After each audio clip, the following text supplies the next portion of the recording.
இன்ஃபேக்ட்டுங்க நம்ம ஊர்ல ஒரு டூரிஸ்ட் பியூட்டிஃபுல்லான டூரிஸ்ட் ஸ்பாட்டா எல்லாரும் ரசிக்க வேண்டிய ஒரு இடமா கச்சத்தீவை நான் பார்த்தேன்.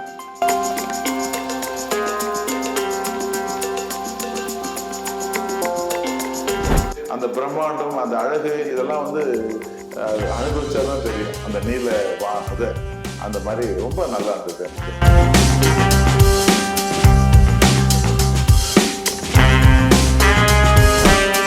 நீங்க அனுபவிச்ச ஒரு இடத்த திடீர்னு நீங்களே ஒரு அயலானா மாறினா எப்படி இருக்குன்ற மாதிரி அங்க இருக்கிற நான் நிறைய மீனவர்கள்ட்ட அந்த எல்லாத்தையும் நான் வந்து மன விட்டு ஷேர் பண்ணேன். ஒரு பெரிய ஒரு இழப்பை தான் அவங்க உணர்ற மாதிரி இருக்கு.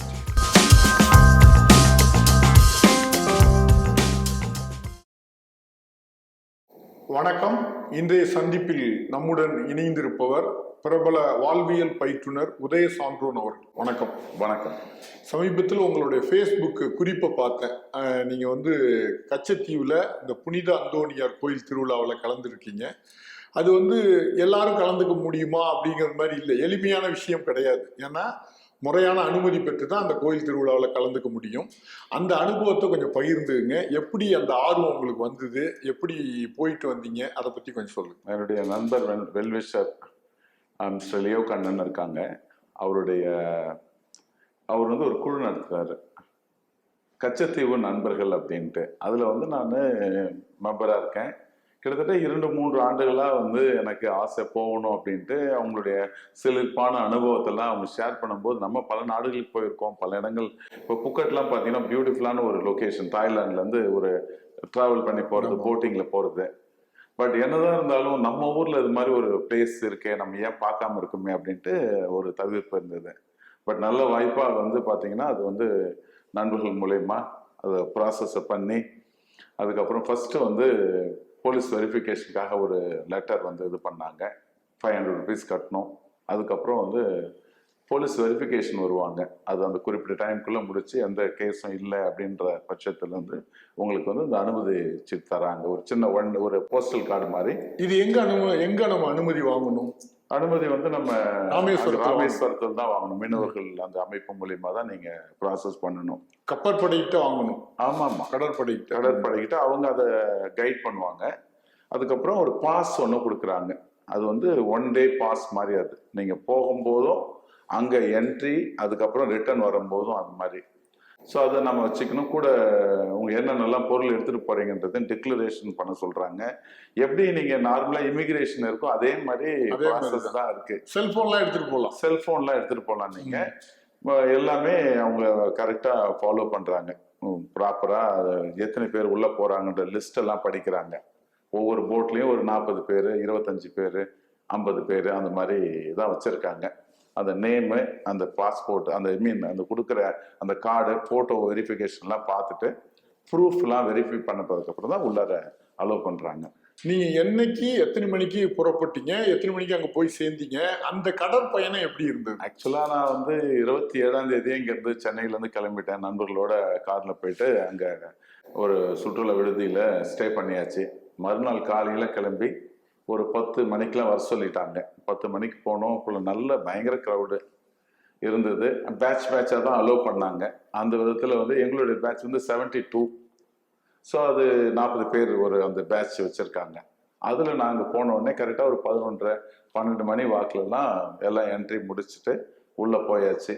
உள்ளே போனோடனே போட்டில் வந்து எல்லாமே உட்காந்துட்டோம். அதுக்கப்புறம் ட்ராவல் டைம் கேட்டேன். அவங்க சொன்னாங்க ஒரு 2 மணி நேரம் 3 மணி நேரம் ஆகுங்க அப்படின்னாங்க. ரொம்ப சூப்பராக இருந்தது. அந்த கடல், அந்த பிரம்மாண்டம், அதோடைய அந்த ஸ்லோவா, அதே நேரத்தில் வந்து ஃபோட்டோ எடுக்கிற மாதிரி எல்லாமே இருந்தது. லைஃப் ஜாக்கெட் கொடுத்துருந்தாங்க. ஸோ போட்டுட்டு ப்ராப்பராக அங்கே போனோம். 2-3 பயமா இருந்ததா கடல்ல போறது?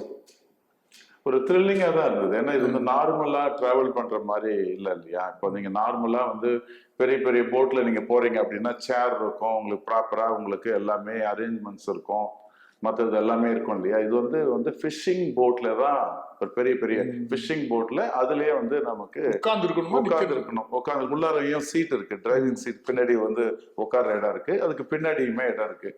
நம்ம அது மாதிரி தான் நம்ம ட்ராவல் பண்ணோம். பட் நல்லா இருந்தது, ரொம்ப சூப்பராக இருந்தது. அந்த இயற்கை, அந்த லைட்டிங், அந்த பேக்ரவுண்டு, உண்மையாலுமே லைஃப்ல வந்து ஒரு மறக்க முடியாத அனுபவமா நான் பாக்குறேன். இப்ப இந்த படகுல போனேன்னு சொன்னீங்க, இந்த படகுக்கான வாடகை இந்த இதுக்கு எதுவும் செலவு இருக்கா? கண்டிப்பா இருக்கு. ஒரு படகுக்குன்ட்டு ஒரு ஃபீஸ் சார்ஜ் பண்றாங்க, ஒரு அமௌண்ட் வாங்குறாங்க. அது தவிர வந்து பாத்தீங்கன்னா மத்த ஃபுட் எக்ஸ்பென்ஸ் மற்றது எல்லாமே நாம தான் பார்த்துக்க வேண்டியிருக்கு.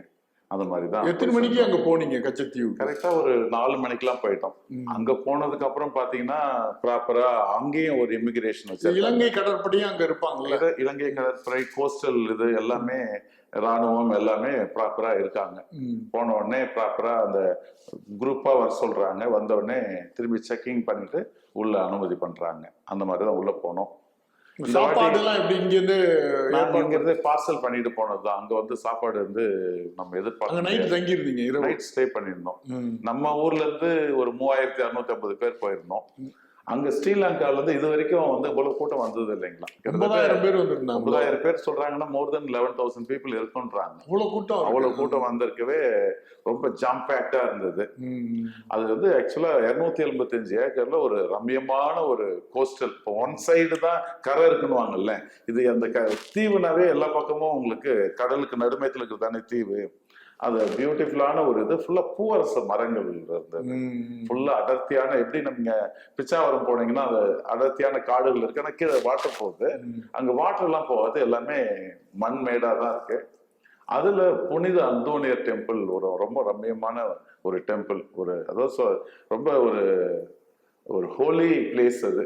அதுல வந்து நண்பர்களோட நானும், இன்ஃபேக்ட் மதத்தால் நான் இந்துவா இருந்தாலும் பட் வந்து எல்லா மதத்தையும் நான் வந்து எல்லா கோயில்களுக்கும் நண்பர்களோட போகிறது. ஈவன் மாஸ்க்கு போயிருக்கேன், நான் சர்ச்சுக்கு போயிருக்கேன். ஸோ இது என்னன்னா, நம்ம நிறைய தர்காக்கள்லாம் வந்து ஜீவ சமாதிகள்லாம் போயிட்டு நான் மெடிடேஷன் ப்ரேயர்லாம் பண்றது உண்டு.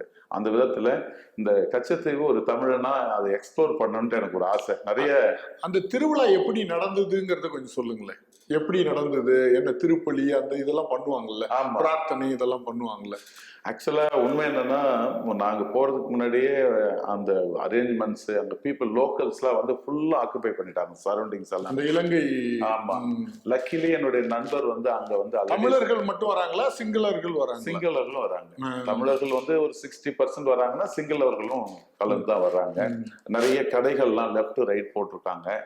அங்க உள்ள அரேஞ்ச்மெண்ட்ஸ் எல்லாம் பாத்தீங்கன்னா, பூஜைகள் எப்படி இங்க சர்ச்ல நடக்கிற மாதிரி நடந்துட்டு இருக்கு.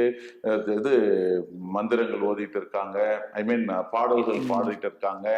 அந்த ப்ராப்பரான ஒரு எனர்ஜி அங்க நான் ஃபீல் பண்ண. நான் கிட்டே போகல. நான் என்னன்னா, ரொம்ப கிரௌடா இருக்கு, நம்ம போயிட்டு அங்க கிட்ட ஏன் டிஸ்டர்ப் பண்ணோன்ட்டு நான் போகல. நிறைய பேர் வந்தவங்க எல்லாம் முண்டிடிச்சுட்டு போயிட்டு எல்லாம் சாமி கும்பிட்டது எல்லாமே நடந்தது.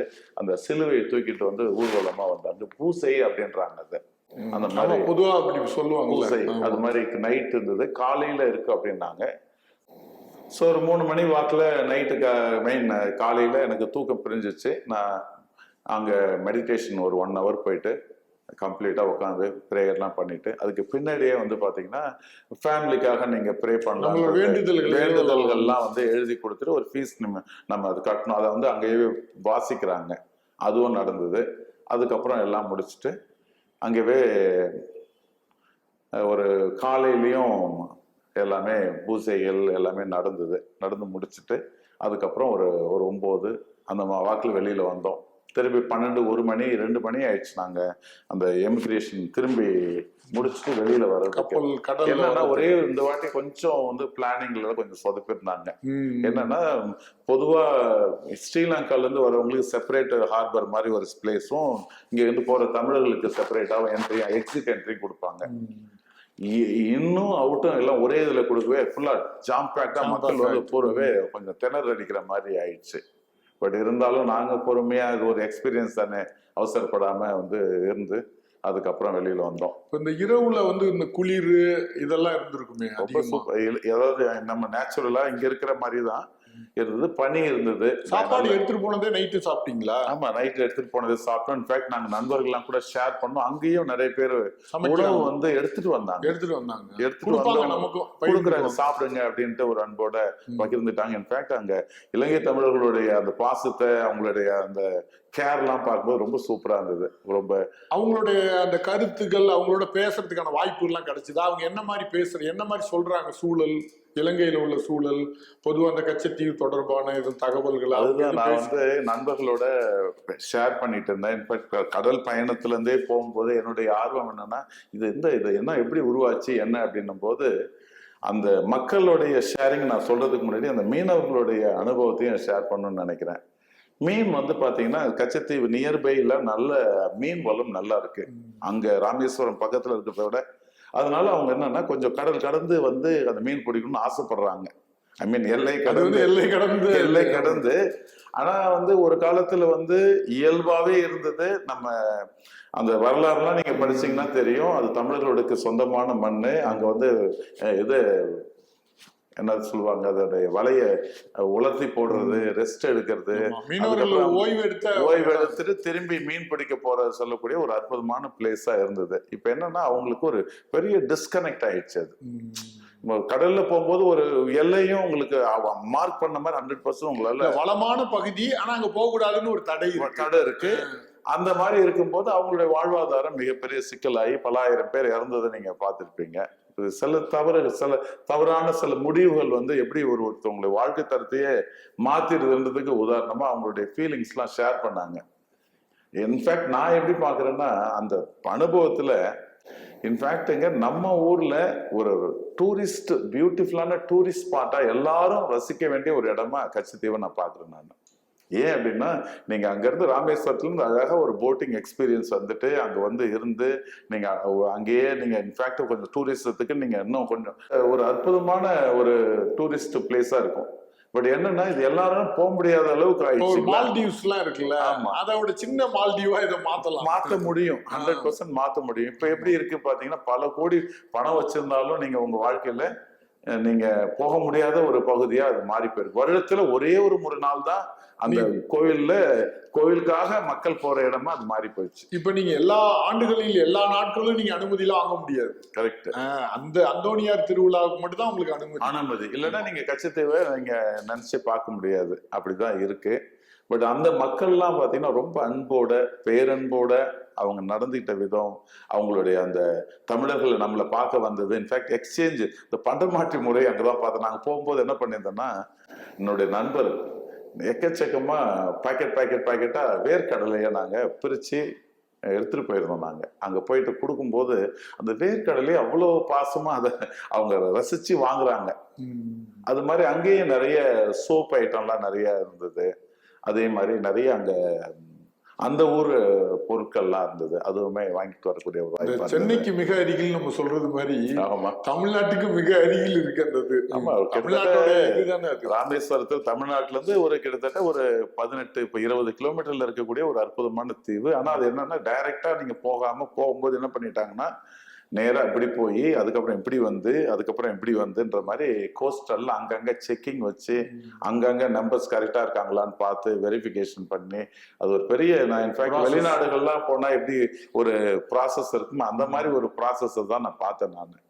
இப்ப இந்த நீங்க போவதற்கு முன்பு இருந்த மனநிலை இருக்குல்ல, கச்சத்தீவு போகலான்னு ஒரு பெரிய ஆர்வம் இருக்கும்.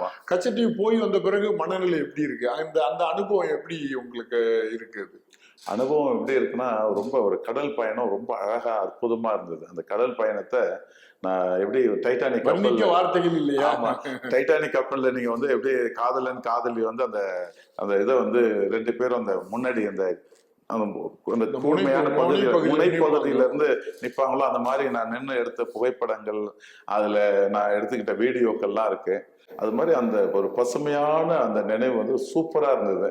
அதே மாதிரி கச்சத்தீவு பத்தி நான் வச்சிருந்த ஒரு விஷயம் என்னன்னா இவ்வளவு அற்புதமான ஒரு பிளேஸை நம்ம வந்து இன்ஃபேக்ட் நம்ம டூரிஸ்ட் பிளேஸோட மீனவர்களின் வாழ்வாதாரமா இருந்த ஒரு அற்புதமான பிளேஸை பல அரசியல் காரணங்களுக்காக அவங்களுக்கு கொடுத்தாலும் இன்ஃபேக்ட் வந்து பாத்தீங்கன்னா மீண்டும் நம்ம பகுதிக்கு அது வந்ததுன்னா டூரிஸ்டை தாண்டி மீனவர்களுடைய வாழ்வாதாரத்துக்கு மிகப்பெரிய ஒரு பயனளிக்கக்கூடிய ஒரு விஷயமா இருக்கும். அதுக்காகவாது இந்த இடத்த வந்து நிச்சயமா எல்லாரும் பார்க்க வேண்டிய ஒரு பகுதியா மாத்தினா நல்லா இருக்கும். நமக்கு கிடைச்சது, எனக்கு ஒரு 3 ஆண்டுகளா ஃபாலோ பண்ணி எனக்கு இந்த வாய்ப்பு கிடைச்சது.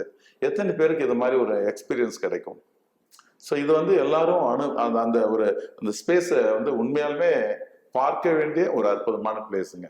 அதுவும் அந்த கோவில் அந்த அந்த இடத்த மண்ணை மிதிக்கிறதே அவ்வளவு நல்லதுன்றாங்க. இல்ல அது பார்த்தா தீவுன்னு பாத்தீங்கன்னா அதுல ஒண்ணுமே இல்ல, பூவரச மரம் இருக்கு, ஒரு சர்ச் இருக்கு. கரெக்ட். வேற என்ன இருக்கு அந்த சூழல் அந்த அந்த தீவுக்குள்ள? சூழல் வந்து என்னன்னா அந்த அந்த தீவை சுத்தி இருக்கிற அந்த கடல் பகுதி, கடல் அலை அடிக்கிற அடிக்கிற அந்த அந்த அழகே வந்து அழகு.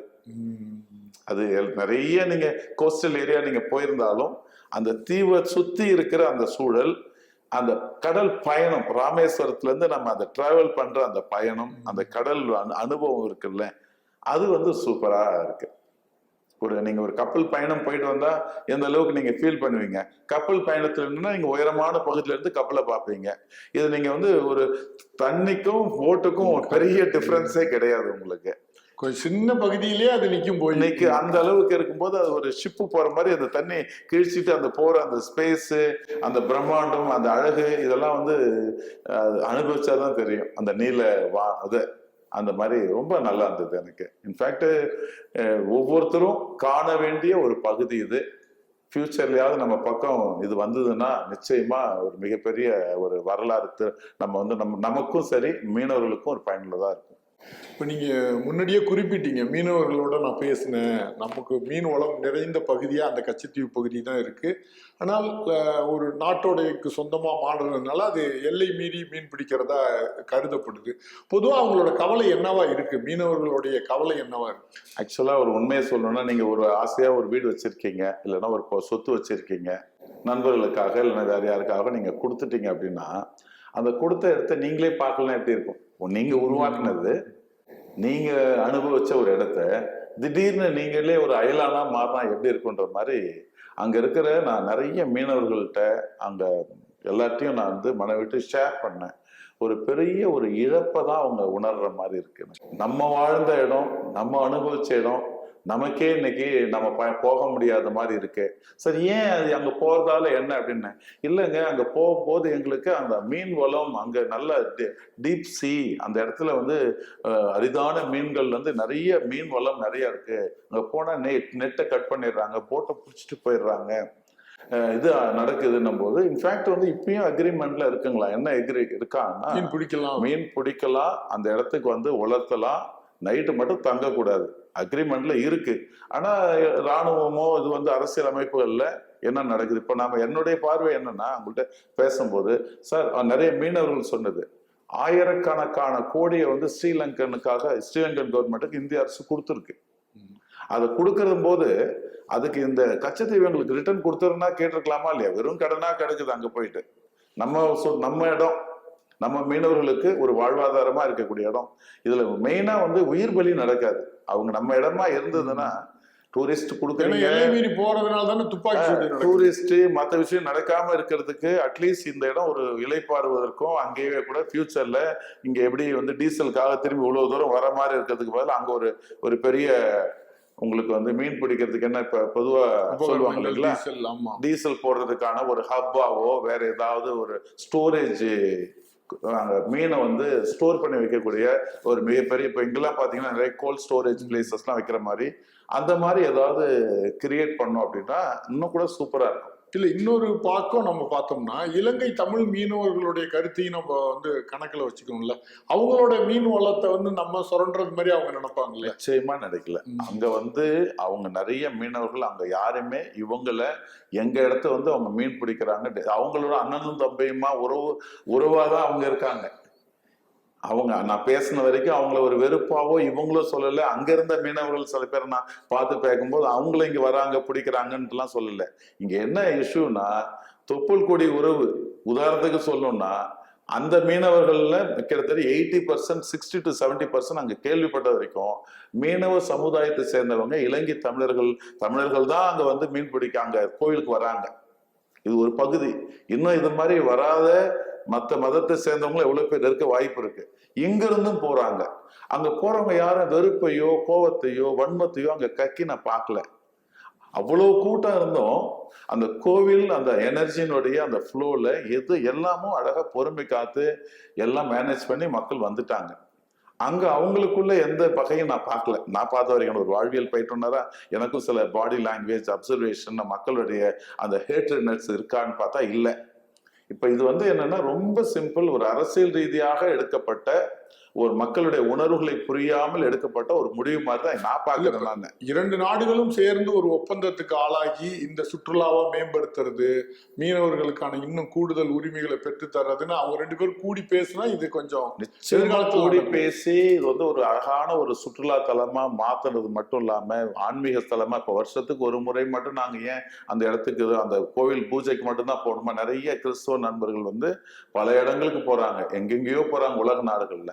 எங்கேயும் ஒரு கடல் பயணமா அழகா வச்சா ஒரு பெரிய ரெவென்யூ பெருகும் அரசாங்கத்துக்கும் சரி, அந்த அரசாங்கத்துக்கும் சரி. இதுக்குள்ள ஒரு அண்டர்ஸ்டாண்டிங்கை கொண்டு வந்து இந்த இடத்த ஒரு ஹோலி பிளேஸா மாத்தி ஒரு டூரிஸ்ட் பிளேஸா மாத்தணும் அப்படின்னா நிச்சயமா இது ஒரு மக்களுக்கும் சரி மீனவர்களுக்கும் சரி ஒரு அற்புதமான ஒரு வாழ்வியலுக்கு ஒரு வாழ்வாதாரத்துக்கு ஒரு சிறப்பா இருக்குன்றது இன்னொரு விஷயத்தையும் நம்ம கவனத்துல எடுத்துக்கணும். 2 நாடுகளோட பாதுகாப்பு தொடர்பா இருக்குல்ல, ஒரு தீவு நடுவுல இருக்கும்போது அவங்க பாதுகாப்பு தொடர்பா ரொம்ப யோசிக்கிறாங்கல்ல. அது இல்ல, பாதுகாப்பு நேச்சுரலா வந்து நீங்க எந்த நாடா இருந்தாலும் பாதுகாப்புக்கு கொடுத்துதான் ஆகணும். அதை நீங்க வந்து ப்ராப்பரா செக் பண்ண போறீங்க. பாதுகாப்புக்கு என்ன, நீங்க ஒரு எடுத்துட்டு போகும்போது எப்படி நீங்க பிளைட்ல போறீங்க, பல நாடுகளுக்கு நம்ம டிராவல் பண்றோம், அங்க எல்லாமே செக் பண்றோம். அவங்க என்ன பொருள் கொண்டு வராங்க, என்ன இது இருக்கு, அதெல்லாம் செக் பண்ற மாதிரி நீங்க அந்த ப்ரோட்டோகால்ஸ் நீங்க ஃபாலோ பண்ணிக்கலாம். அது இஷ்யூவே கிடையாது. பட் அந்த ஒரு ப்ராப்பரான ஒரு இதை நம்ம செட் பண்ணிட்டோம் அப்படின்னா இன்னும் கூட ஒரு சூப்பரா இருக்கும். அதுதான் என்னுடைய உண்மையாலுமே நான் பார்த்துட்டு வரும்போது நான் உணர்ந்தது. நிறைய நண்பர்கள் வந்து இந்த எக்ஸ்பீரியன்ஸ் அனுபவிச்சா நல்லா இருக்கு. ஆனா எத்தனை பேருக்கு இது கிடைக்கும்? ஒன்லி வருடத்துல 8 கோடி தமிழர்கள்ல 3650 பேர் தான் போயிருக்காங்க. அதிலும் ஒரு பெரும்பான்மையான மீனவர்கள் தான் அதுல வந்து தெரிஞ்சு போறாங்க. இது நிறைய பேருக்கு தெரியவே இல்லை. இன்ஃபேக்ட் நண்பர்கள் இருந்ததால எனக்கு ஒரு பிளெஸிங்ஸ் மாதிரி ஒரு ஃபாலோ பண்ணதால், ஏன்னா பொதுவாகவே நிறைய புது இடங்கள், ஒரு வித்தியாசமான ஒரு அட்வென்ச்சரிங் பிளேசஸ்லாம் போகணும்னு ஆசைப்படும். நிறைய மலை பிரதேசங்கள், நிறைய வித்தியாசமான இடங்கள், எங்கெங்கெல்லாம் வந்து மனிதர்கள் நடமாட்டம் இல்லாத சில பகுதிகள்லாம் கூட நான் போகணும் பார்க்கணும்னு நினைப்பேன். ஏன்னா நான் பார்த்துட்டு வந்தேன்னா ஷேர் பண்ண முடியும் பயிற்சிகள்ல, இல்லைன்னா என்னோட அனுபவமா அது நமக்கு இருக்குன்றதால போறது உண்டு. இதை நான் பார்க்கும்போது இதை எல்லாருமே நம்ம போகலாமே. இவ்வளோ இன்ஃபேக்ட் இந்த இடம் மட்டும் சொல்லிங்க, தமிழ்நாட்டில் சுற்றுலாவா இன்னும் மேம்படுத்தினா பல ஆயிரம் கோடியை நீங்க சுற்றுலா மூலியமா நம்ம வந்து வருமானம் ஈட்ட முடியும். மதுவால் மட்டும் கிடையாது. இப்ப நடக்குது இல்ல, அது நடக்குது. இன்னும் அது நடக்குதுன்னா ஒரு 10 to 20% இருக்குன்னா இன்னும் எக்ஸ்ப்ளோர் பண்ணலாம். வெளிநாடுகள்லாம் நீங்க பாத்தீங்கன்னா ஒன்றும் இல்லாத ஒரு பிளேஸ் எல்லாம் அவ்வளவு அழகா மாத்தி வச்சிருக்காங்க. நம்மள்ட்ட இருக்கிற மாதிரி இயற்கை வளங்கள் ஊட்டி மாதிரி, கொடைக்கானல் மாதிரி, ஏலகிரி மாதிரி, ஏற்காடு மாதிரி, சிறுமலை மாதிரி, கொல்லிமலை மாதிரி, திருமூர்த்தி மலை மாதிரி, ஜவ்வாது மலை மாதிரி, பர்வதமலை மாதிரி, பாருங்க லிஸ்ட் போயிட்டே இருக்கு. மேகமலை எல்லாம் இவ்வளவு அற்புதமான பிளேஸ். மேகமலை எல்லாம் கிட்டத்தட்ட மூணாறு மாதிரி இருக்கு. இங்க பக்கத்துல இருக்கு. நம்ம இங்கிருந்து நம்ம தேனியில இருந்து திண்டுக்கல்ல இருந்து பக்கத்திலே இருக்கு. ஸோ இவ்வளோ பிளேசஸ்லாம் இருக்கு. அப்போ இந்த மாதிரி எவ்வளோ இடங்கள்லாம் நம்ம சுத்தி பார்க்கறதுக்கு இந்த இயற்கை அன்னைய அந்த மண்ணோட அந்த அந்த என்ன சொல்றது அற்புதமான அந்த நீல வானத்தோட போயிட்டு வர்றதுலாம் உண்மையாலுமே ஒரு பியூட்டிஃபுல் ஒரு ரெஃப்ரெஷ்மெண்ட் தான் சொல்லுவேன். நான் இந்த வாய்ப்பு எனக்கு கிடைச்சதுக்கு உண்மையாலுமே ஐ எம் சோ ஹாப்பி. நன்றி, வணக்கம். Thank you so much.